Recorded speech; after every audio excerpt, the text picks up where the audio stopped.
পেটনির বাচ্চার বিয়ে করে আমার জীবনটা কালো হয়ে গেল। যাই তাই কাজ করে বাড়ি, কি বাঘে পা দেখা যায়, বিয়ে করছি আল্লাহ জানে। ও মা, তোমার মনে দেখছি খুব রং লাগছে, ঘটনা কি? রং মানে কি? কিসব দেখে কি দেখে তুমি রং বলছো? কি এত সাজুগুজু করে কই যাচ্ছ তুমি? এই শুনো না, আজকে একটু আমরা সাফারি পার্কে ঘুরতে যাবো। সাফারি পার্কে ঘুরতে যাবে? এমনি বিড়ি খাওয়ার টাকাটা নাই, বিয়ে করে শাদী করে আমি ফকির হয়ে যাচ্ছি। সাফারি পার্কে সর্বোচ্চ গেলে আমি কালসি পার্কে ঘুরতে নিয়ে যেতে পারবো, বেশি নিয়ে যেতে পারবো না। এই মিনসিতে বিয়ে করার পর আমার জীবনটা এভাবে নষ্ট হয়ে যাচ্ছে। তুমি আমাকে কি দিয়েছো আর কি চেয়েছি তোমার কাছে? কি আজকে দিইনি, কি সামান্য দিইনি? একটা জায়গায় ঘুরতে যেতে চেয়েছি, তাতে তুমি এরকম করতেছো। তুমি আমাকে কি দিয়েছো?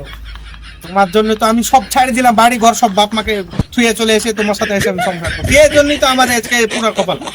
লোকের স্বামী লোকের বউকে নিয়ে কত ঘোড়া দিয়ে সুন্দর দেয়। ঘুরে, কত সুন্দর ভাবে নিয়ে যায়, একটা হুন্ডা নিয়ে এখানে ওখানে ঘুরে। তুমি কি আমাকে কোনোদিন বলছো? হ্যাঁ, সে লোকের মেয়ে যখন তার বাপে বিয়ে দেয়, তাকে হুন্ডা দেয়, পুরস্কার দেয়, উপহার দেয়, যে লাও তুমি হুন্ডা লে আমার বেটিকে ঘুরে লে। বেড়া তো আমার শ্বশুর আমাকে দিয়েছে নাকি? তুমি তো যৌতুক চাও না? এটা যৌতুক নাকি, দিবে পুরস্কার হিসাবে। হ্যাঁ, এটা যৌতুক। আচ্ছা যাই হোক, এখন তুমি আমাকে নিয়ে যাবা, এটা আমার লাস্ট কথা। না নিয়ে গেলে তোমার খবর আছে আজকে।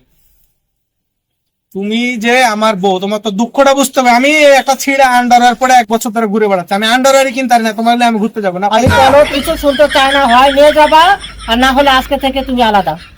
যাও তুমি আলাদা, সরো।